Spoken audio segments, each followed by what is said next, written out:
लाहौर में स्मोक का राज बरकरार है। आलूदा तरीन शहरों की फहरिस्त में लाहौर आज भी दूसरे नंबर पर है। शहरियों की जानिब से एहतियाती तदबीर इख्तियार नहीं की जा रही।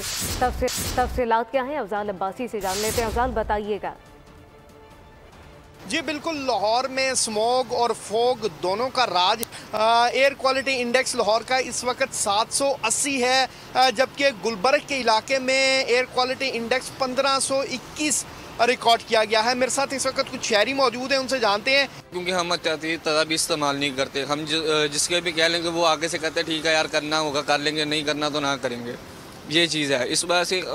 दूसरा ये है कि हमारी जो बाइक्स वगैरह हैं, इनके धुएँ से ज़्यादातर हमारी माहौलियात ज़्यादा ख़राब हो रही है, जो कि धुआं छोड़ रही हैं। जी बिल्कुल, यहाँ पर मौजूद शहरियों का ये कहना है कि जो गाड़ियाँ धुआं छोड़ती हैं उनकी वजह से फ़ज़ाई आलूदगी बहुत ज़्यादा है और मास्क जो हैं वो पहनने में शहरी लापरवाही कर रहे हैं। दूसरी जानिब ट्रैफिक पुलिस की जानिब से भी धुआं छोड़ने वाली जो गाड़ियाँ, रिक्शे और मोटरसाइकिल।